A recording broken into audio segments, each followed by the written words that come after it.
The United States spends between 3.6 and 7.7 billion dollars annually policing marijuana, while California was projected to collect $1 billion in marijuana tax revenue in 2020 alone.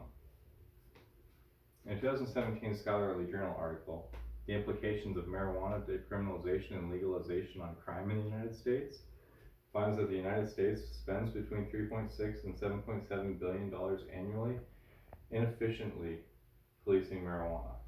By repurposing these taxes into the education system, plus adding billions of dollars gained that will be yielded each year into the communities, is much more responsible than spending that money on something that we know isn't working. Living in Colorado for 2 years and seeing how marijuana taxes benefit the community opened my eyes to the pros of national legalization. 15 states and Washington, D.C.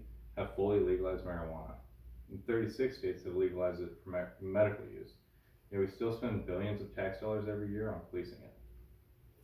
I'll focus on how commonly marijuana is used, the tax money that's being spent on it now, the tax revenue that some states are gaining from it, and how it affects incarceration rates. Marijuana is growing in popularity across the country, with studies showing it's less harmful than alcohol.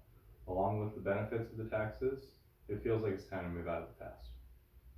In her 2017 scholarly journal article, The Implications of Marijuana Decriminalization and Legalization on Crime in the United States, Shannon Meyer informs us that in a 1969 Gallup poll, only 12% of Americans favored legalization, as opposed to a 2015 poll that showed 53% were in favor of it. That's a 41% increase. Close to 35 million Americans are what the survey called regular users, or people who use marijuana at least once or twice a month. According to Christopher Ingram's 2017 Washington Post article, how many Americans regularly use pot? The number is higher than you think. Racism was among one of the leading motivators to criminalize marijuana, due to Mexican workers in the 20s using it to relax after a day's work. Marijuana was made illegal by the Marijuana Tax Act of 1937, which was later ruled unconstitutional and then replaced in 1970 by the Controlled Substances Act, which led to the scheduling of drugs.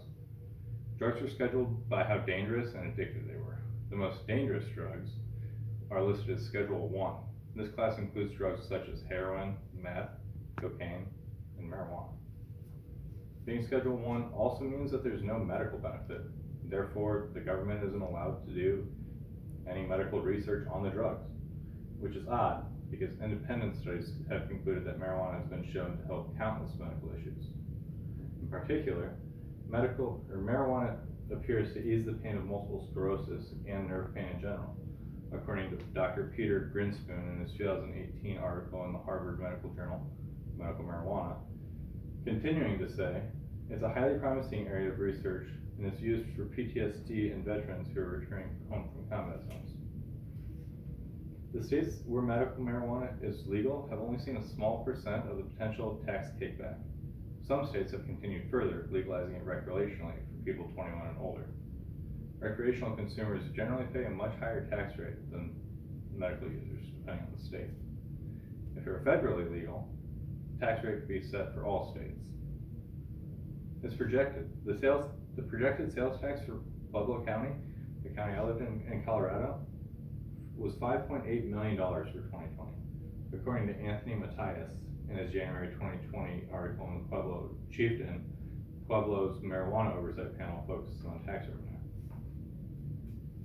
John Childers tells us in his 2018 scholarly article, Colorado's Perception on the Cannabis Conundrum, that in 2017, Colorado brought in $247 million in marijuana tax revenue on $1.51 billion in total sales.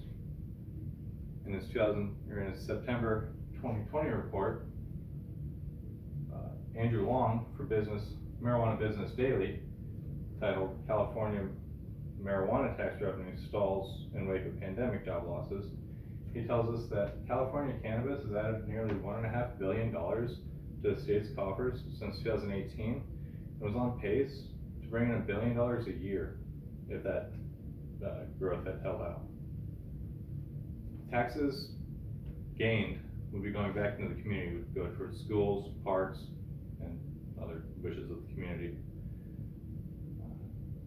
To go with improving the community, legalization would expunge the record of nonviolent marijuana offenses. This would release hundreds of thousands of people from the prison system. People that were locked up for something that 35 million Americans admitted to doing at least once a month. The criminalization of marijuana started out and continues to be racially motivated. According to a 2013 ACLU report, marijuana use is roughly equal between blacks and whites, but blacks are 3.73 times more likely to be arrested for possession. In Iowa, that number is worse. In 2010, 174 white people were arrested for possession, as opposed to 1,454 black people. That's nearly 8.5 times the amount, according to the same article. By releasing nonviolent offenders out of prison, it would substantially help with the overpopulation of the prison system. It would also put more employees into the workforce, therefore more taxes into the nation. Making homes whole again would be another benefit. Imagine going to prison for 20 years for a possession charge, only to miss your family growing up. That doesn't seem like an equal punishment. In summary, there are several reasons to legalize marijuana nationally, and not a single rational reason to keep it illegal. The data shows attempts to police marijuana is ineffective. Regulating the entire process would benefit businesses and consumers alike. We also know that the enforcement of these laws is very racist, and that legalization would help prison populations substantially. With that being said, over half the US population feels that marijuana should be legalized, something which is already happening in Canada, and they seem to be doing okay. So please, call or write your government officials and let them know that this outdated law is hurting the entire country, some much more than others, and it's got to go. Matt, hand back to you. Yes.